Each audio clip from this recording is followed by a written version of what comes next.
È stata presentata giovedì 2 febbraio nella sede di Confartigianato e Imprese Vicenza la ripresa della 32esima edizione del Festival Nazionale Maschera d'Oro dal 25 febbraio al 25 marzo al Teatro San Marco.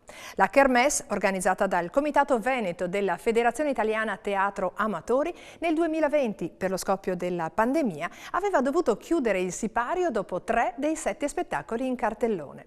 Il festival è abbinato al premio Faber Teatro di Confartigianato Imprese Vicenza. Sentiamo. Sì, è un piacere come Confartigianato essere partner di questo festival, è una tradizione che portiamo avanti da parecchi anni e una grande soddisfazione soprattutto per quegli artigiani del teatro che si esibiscono in questi palcoscenici perché hanno un grande sacrificio, una grande passione ed è giusto valorizzarli per le attività che fanno. Essere a fianco di tutti gli organizzatori per noi è un onore e un piacere. Buona maschera a tutti.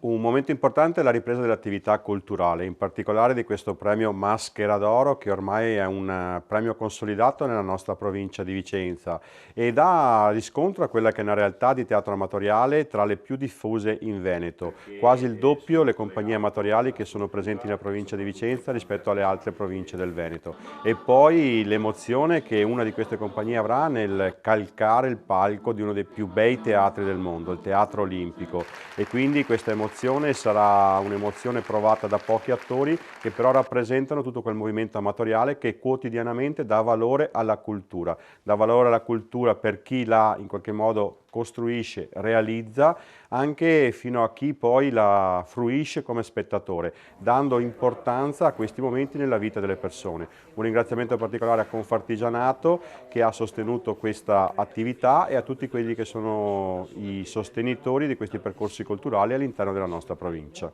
Finalmente ripartiamo e con grande entusiasmo e questo lo dovevamo sia alle compagnie che si sono classificate per la fase finale sia per i nostri spettatori, perché soprattutto ai nostri abbonati che in questi 3 anni ci hanno sempre atteso senza mai richiedere il rimborso dell'abbonamento. Un'occasione importantissima, ne approfitto per ringraziare tutti i nostri sostenitori, in primis l'associazione Artigiani che ancora una volta ci è vicina, soprattutto con il premio Faber.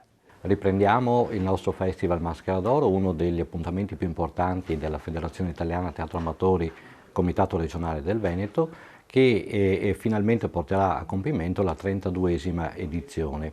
Numerosi gli spettatori e gli abbonati che hanno richiesto appunto la ripresa del festival che finalmente siamo riusciti ad attuare. Andiamo in questa parte finale a completare il cartellone precedentemente iniziato con gli ultimi 4 spettacoli più la serata finale.